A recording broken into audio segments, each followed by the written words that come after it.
휴대전화를 훔친 용의자가 있었습니다. 이 신고가 들어와서 이 용의자를 체포하려던 경찰관이 검거 현장에 갔는데 오히려 심한 폭행을 당해서 크게 다쳤다고 합니다. 자, 패대기 친다 이런 말이 있죠. 화면 보시면 경찰관이 패대기 쳐지는 장면 나옵니다. 공권력 무너지는 순간입니다. 이형원 기자가 단독 취재했습니다. 건장한 남성들이 출동한 경찰관과 실랑이를 벌이고 있습니다. 경찰은 남성들을 제압하려 하지만 확연한 체격 차이에 저항이 만만치 않습니다. 몸싸움이 이어지더니 급기야 덩치 큰 남성이 중년 경찰의 다리를 걸어 땅바닥에 패대기를 칩니다. 놀란 시민들이 몰려들고 쓰러진 경찰은 머리를 부딪혀 몸을 전혀 가누지 못합니다.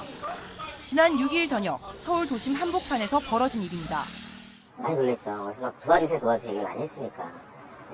내 손도 다 쓸 수가 없더라고요. 전 씨가 경찰을 넘어뜨린 현장입니다.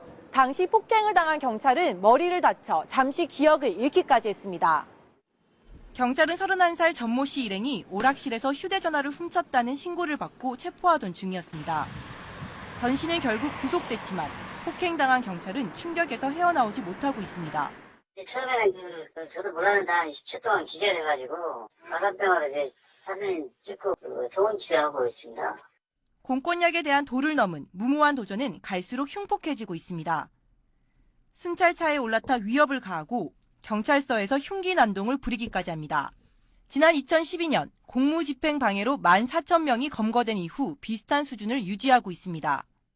사실 우리 공권력의 입장은 참 이게 문제입니다. 사실 우리 집회에서도 시위분야에서도 그렇고 일반 경찰이 정말 너무 힘들어요. 공권력에서는 피해는 국민이 보거든요. 사실은 경찰력 남기고. 전문가들은 군사 정권 때부터 굳어진 경찰을 향한 삐딱한 시선이 공권력의 순환으로 이어졌다고 지적합니다. 남은 제압당하는 억울하다는 인식이 있어서 강렬하게 저항하는 그런 문화와 풍토도 기본적으로 원인이 되고 있고요. 경찰권이 엄정하게 공정하게 집행을 했어야만 되는데 경찰 스스로 국민적 신뢰를 회복하려는 노력을 집중해야 하지만 패대기 쳐진 공권력을 다시 일으켜 세울 사회적 공감대가 이제는 정말로 필요한 시점입니다. YTN 이영원입니다.